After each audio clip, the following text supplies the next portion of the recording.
તો અમદાવાદના નિકોલ વિસ્તારમાં સસ્તી બ્રાન્ડના દારૂને મોંઘી રીતે વેચવા પર અમદાવાદના નિકોલ વિસ્તારમાં સસ્તી બ્રાન્ડના દારૂને મોંઘી રીતે વેચવામાં બ્રાન્ડની બોટલમાં ભરી ઊંચા ભાવે વેચવાનો ખેલ ઝડપાયો છે। સ્ટેટ મોનિટરિંગ સેલ અને નિકોલ પોલીસની સંયુક્ત કામગીરીમાં સુનિલ ઉર્ફે સોનુ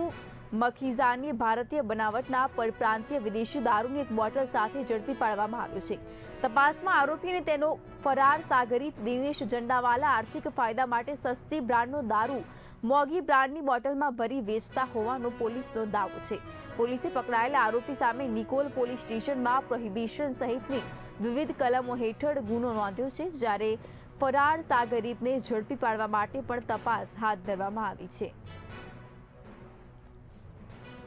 હું નિકોલ પોલીસ સ્ટેશન વિસ્તારમાં જે અટલ આવાસ યોજના આવેલી છે, અટલ આવાસ યોજનામાં ગઈકાલે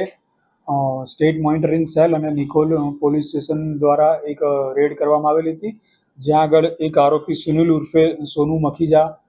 જે ત્યાં આગળ અટલ આવાસ યોજનામાં જ રહે છે, તેના એક એક્ટિવાની ડેકીમાંથી એક ઇંગ્લિશ દારૂની બોટલ મળેલી હતી। ત્યારબાદ એની ત્યાં આગળ પૂછપરછ કરતા પોતે જે છે એની એક જે સાથીદાર છે દિનેશ જંડાવાલા કે જે કુબેરનગરમાં રહે છે, એની સાથે મળીને એ લોકો ત્યાં આગળ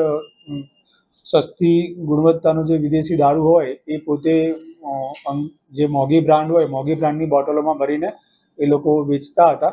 અને ત્યારબાદ આ આરોપીની પૂછપરછ કર્યા બાદ એની અટક કર્યા બાદ ત્યાંથી જે કુબેરનગરમાં રહે છે ત્યાં આગળ એ આરોપીનું ઘર ચેક કરતા એ આરોપી ત્યાં આગળ હાજર મળેલો ન હતો। એના ઘરમાંથી અલગ અલગ આની 8 બોટલો મળેલી છે કે જ્યાં કુબેરનગરમાં જ આ લોકો જે કોઈ પણ જે સસ્તો દારૂ હોય એ દારૂ લઈને મોંઘી બ્રાન્ડની જે બોટલ હોય એ ખાલી બોટલ એ લોકો કોઈ ભંગારિયાવાળા પાસેથી લાવતા હતા અને ખાલી બોટલ તેમજ એની ઉપર એક સ્ટીકર લગાવીને ત્યાં આગળ સીલ પેક કરીને એમાં જે મોંઘી બ્રાન્ડનું જે મુજબનું બી ફ્લેવર હોય એ મુજબનું એસેન્સ કે ફ્લેવર એમાં અંદર નાખીને સીલ પેક કરીને આ લોકો વેચતા હતા, જેના આધારે આ બંને ટીમો દ્વારા એક ફરિયાદ દાખલ કરવામાં આવેલી છે અને જેનું ઇન્વેસ્ટિગેશન હાલ નિકોલ પોલીસ સ્ટેશનમાં